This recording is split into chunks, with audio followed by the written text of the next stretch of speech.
Bjorn Bjorgen, and you're watching Bookmarks, the show about books and people that talk about books. Now, in order to make our children comfortable with being lied to and manipulated by people in positions of authority, Americans have long relied on the fairy tale of Santa Claus, a mythical obese elf who is portrayed as the final arbiter of good and bad. Here on Earth, it is he that rewards the nice and punishes the naughty. Children are cajoled into good behavior under threat of judgment from this coke-drinking, cookie-stealing chimney sweep.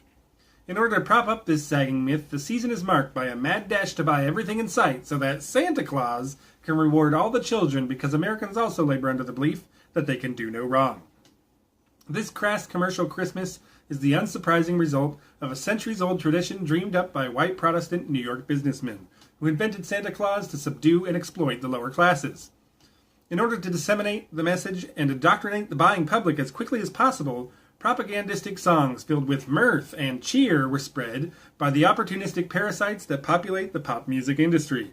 What could be a more vivid example of Christmas than musicians trying to cash in on the annual celebration of greed and gluttony?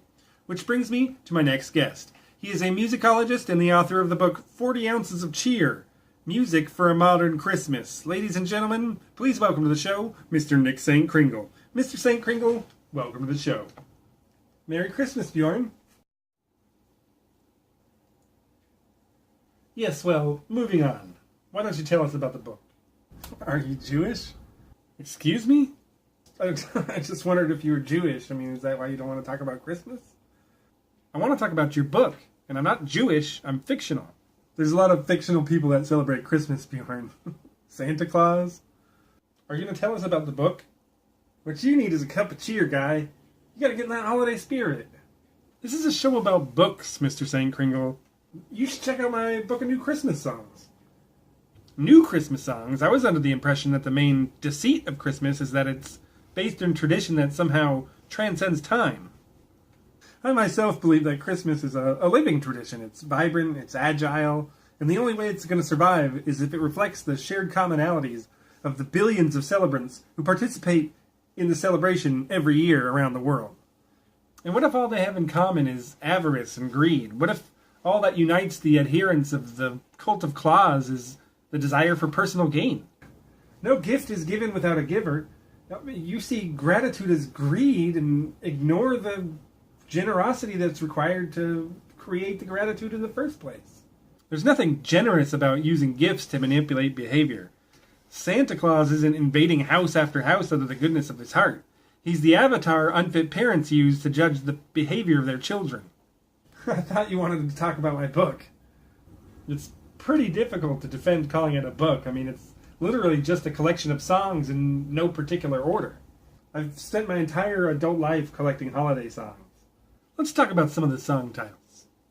I like it when you call me Big Santa. Santa Claus is gonna drink your milkshake and eat your cookies. I want to suck on your mistletoes.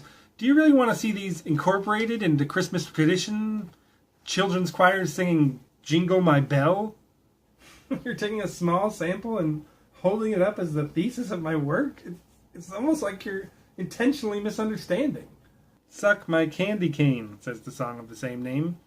I've been good all year, let's get naughty in my sleigh. Just bad writing. Are you going to read a sample of Christmas Moon or Pardon My Wreath? I mean, come on, Bjorn. Let's get a broader sample here. Will you say, live on Bookmarks, hosted by Bjorn Bjorgen, that you would like to see the songs from your book incorporated into traditional Christmas festivities? I never made that claim. You're the one making that claim. I just collected songs into a book, that's all. Buy it, don't buy it, I don't care. The St. Kringles don't need your money. I just wanted to make sure that everybody, whether they're do a quiet family Christmas or they celebrate Misrule with their backdoor Santa, I wanted to make sure that everybody has a very Merry Christmas and a Happy New Year. A nauseatingly cliched sentiment from a sentimental cliche. Thank goodness we're out of time, Mr. St. Kringle. You disgust me. Coming up after the break, I explore the question: what steps will the United States government take to remove the bell-ringing army that occupies our country and ruins every trip to the store during the holidays? I'm Bjorn Bjorgen, and you're watching Bookmarks.